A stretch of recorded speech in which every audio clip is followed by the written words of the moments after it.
You're stuck at a red light. You've been waiting maybe 2 minutes. It feels like 15. You check your phone, you check the light, you check your phone again. Those 2 minutes are basically a small eternity. Now think about 5 years ago. Where were you? What were you doing? It probably feels like last year, maybe less.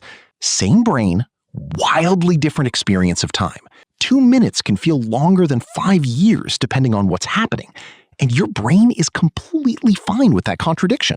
It doesn't even notice. So here's the question. What is your brain actually doing when it measures time? Because whatever it's doing, it's clearly not using a clock. And once you understand the real system, you'll never experience a boring meeting, a long wait, or a fast year the same way again. Let's find out. Here's the uncomfortable part. Your brain has no dedicated time organ.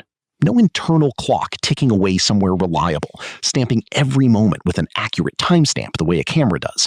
Instead, your experience of time is built, assembled on the fly every single moment from a messy combination of attention, emotion, memory, and expectation. And every one of those ingredients can be wrong, can be stretched, can be compressed, can be dropped entirely. Which means time, as you experience it, is less like a measurement and more like an opinion. Your brain's opinion. And your brain has a lot of biases. The problem is you don't know when it's lying. It doesn't feel like a distortion. It feels exactly like reality. The 2-minute red light doesn't feel like my brain is misreading duration. It feels like that light has genuinely been red for 15 minutes. The fast year doesn't feel like a trick. It feels like the year actually went by faster. So you're walking around with a deeply unreliable sense of time, completely confident in it, with no internal alarm that says this measurement is off. That's the situation. To understand why this happens, you need to know how your brain actually builds time. The leading theory is something called the memory-based clock. And here's the core idea. Your brain doesn't experience time like a stopwatch. It reconstructs time by counting memories. When you look back at a period, your brain essentially asks, how much happened? How many distinct things do I remember from this stretch? And then it assigns a feeling of duration based on that count. Lots of memories from a period, it feels long. Few memories, it feels short. Think about your first week at a new job, or the first week of a holiday in an unfamiliar city. Everything is new. Everything gets encoded.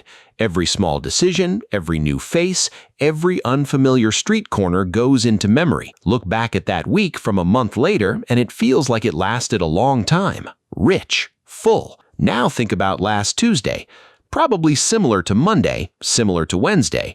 Your commute was the same, your lunch was probably the same, your routine was the same. How many distinct memories did you make? Almost none. Look back at last Tuesday from a month later, and it's basically invisible. It barely registers as time at all. That's the machine. Novelty fills time. Routine dissolves it. Now here's where it gets interesting, because the same memory-based clock runs completely differently in the present versus the past, and that's where most of the weirdness comes from. In the present moment, your brain uses attention as a proxy for time. The more attention you're paying to time passing, the more you're watching the clock, waiting, sitting with nothing to do, the more ticks your brain counts. The more it counts, the longer it feels. Boredom isn't just unpleasant, it's a time-stretching machine. A boring meeting at work can feel twice as long as an identical meeting you actually found interesting. But here's the flip side.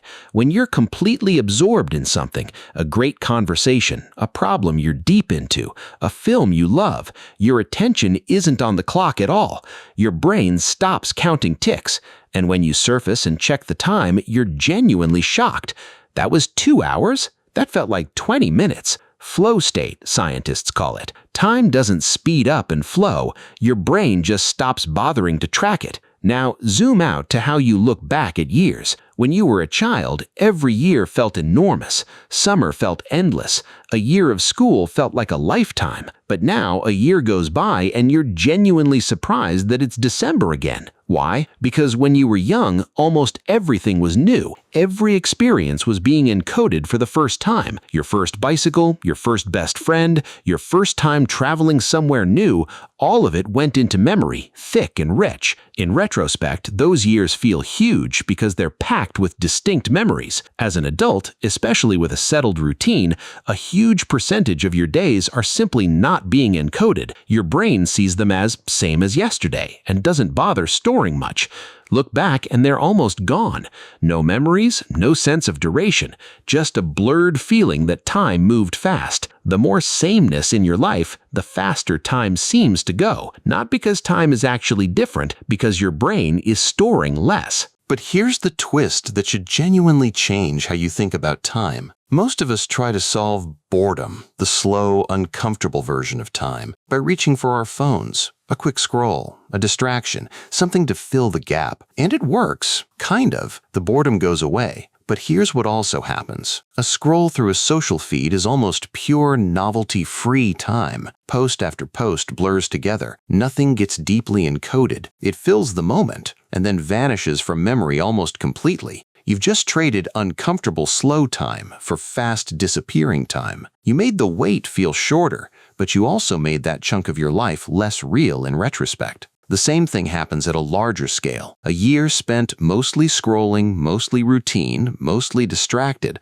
will feel like it flew by. Not because something good happened, because almost nothing was encoded. The fast year isn't always a sign of a full life. Sometimes it's a sign of an empty one. So here's the payoff, and it's genuinely useful, not just interesting. If your brain measures time by counting memories, and more memories means more felt time, then the formula for a bigger life is actually pretty simple. Novel experiences, new environments, things you've never done before. Learning something new, going somewhere unfamiliar, changing your routine, having conversations that go somewhere unexpected. Every novel experience is a deposit into your felt sense of time. Every same-as-yesterday day is a withdrawal from it. This doesn't mean you need to do something dramatic every week. Small novelty counts, a different route home, a new recipe, a conversation you've been putting off. The brain encodes contrast.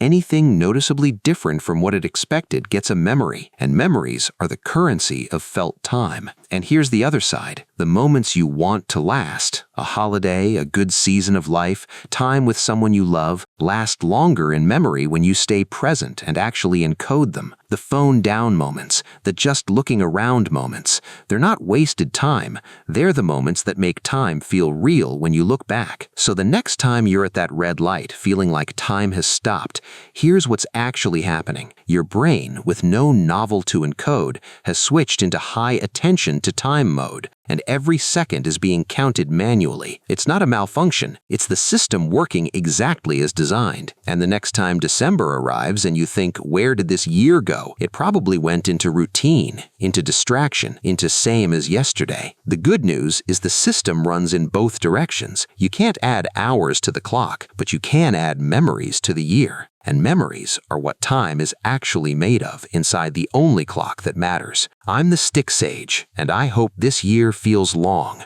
for all the right reasons.